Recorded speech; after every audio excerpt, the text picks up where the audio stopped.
3, 2, 1.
Right now, the boat is a disaster.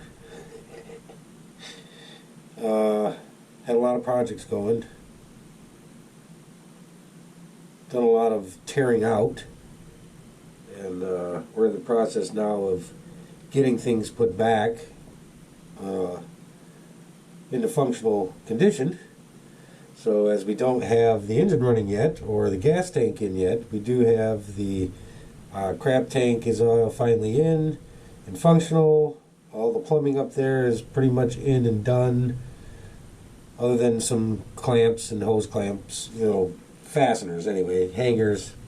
Get the pipes hung where I want, and some of the wires put where I need them to be. Other than that, everything is functional.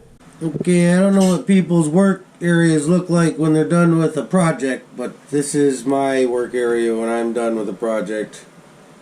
Or kind of done with a project.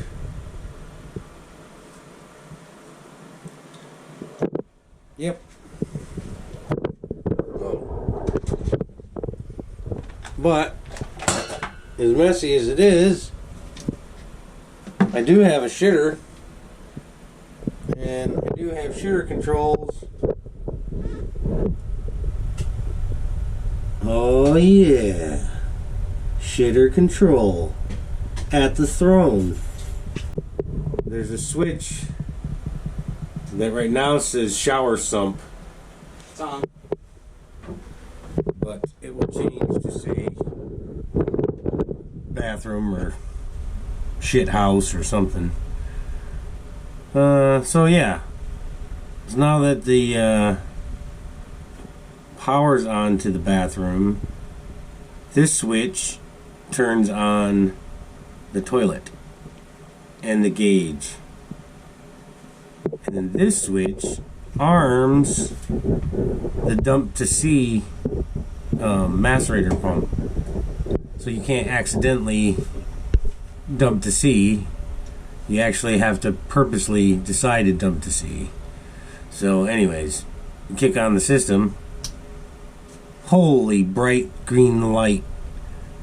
Let me get a different angle. That's better. It shines bright at the camera lens. So yeah, now you can see the gauge lights up. And it's regular shitter gauge. So when it goes full, the little alarm light comes on. All wired into the sending unit on the crap tank. So once that's done, you just hit this button here is the flush button. Ooh, see how? Oh.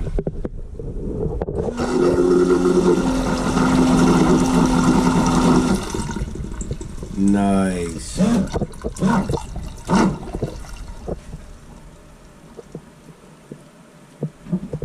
Right? Working toiletry. Yeah. So then, since nobody's crapped in the tank, it's all just fresh water. Nobody's used the tank. Anyway, so then you want to dump to sea, then you have to arm it with the secondary button here, which will be labeled here eventually. And then that dumps to sea. If the valve is on. Which it is on. It is on, I know.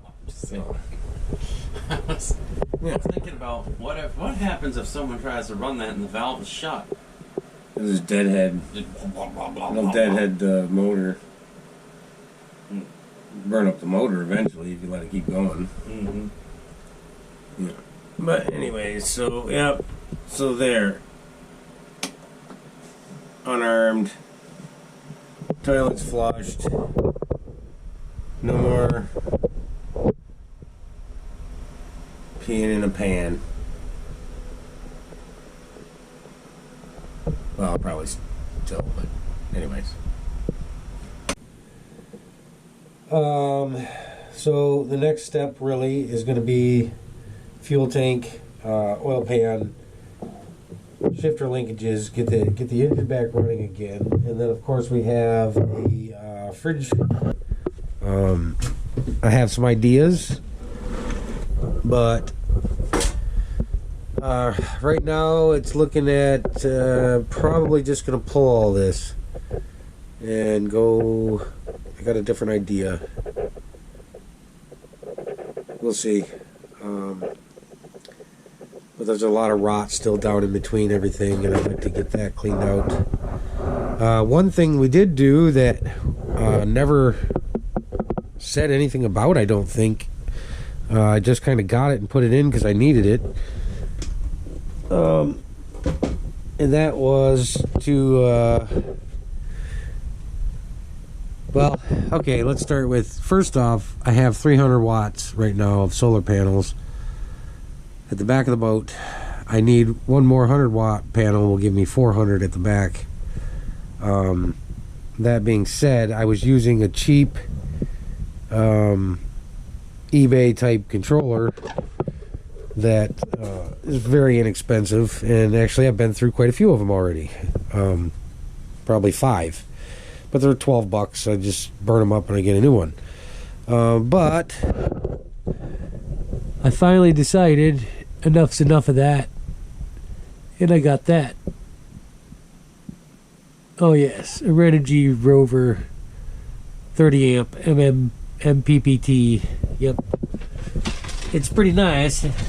It's definitely a little more robust than what I'm used to. I mean, it's heavier. It has a, I don't know if you can see well in here. Anyways, right now it is charging. I'm surprised with as overcast as it is, but it is getting a charge still. It does a maintenance day every 28 days. It'll tweak your batteries out and boil your acid for you. It'll do lithium, it does regular lead acid, it does everything. And it has a temperature gauge. One of these runs to the batteries. And everything's not where I want it yet. I hooked it up in a hurry. And anyways, it's not perfect, but it seems to do a whole lot better. It actually regulates the temperature of the batteries. I did get the Bluetooth hookup for it, which I just got propped up in the window right now. There it is. See how that works? See a blinky? And then it tells me my voltage, what the panels are putting in right now. You know, your current, charge power, 11 watts, voltage, 14.3, capacity. I'm at 100% capacity right now on my batteries. It tells me my temperature. Loads on, off. I can turn on the load from the from here with that, which is pretty cool. Yeah. So what else? Yeah, that's. Well, what else? We just have to keep on target and keep pushing forward, and we'll get there. Secondary fuel tank going in next. Main we'll have to wait on for now. I just need to get the secondary in, so then at least I have a fuel tank to operate off of. Got to get the oil pan done. Got to get the linkages back into the motor. Got to clean up this wreck. Get the refrigeration situated. Figure out what we're doing there. Get a few more batteries probably. We need a few more batteries. I need another solar panel. There you go. We got like less than 2 months now to get everything done and move on to river life for a while. We'll be live aboard on the river. Right, Gulf of Mexico is right out the end of it. So, but yeah, and then I'll try to continue my projects, live aboard until I get my projects done and I can get out of here and go on an adventure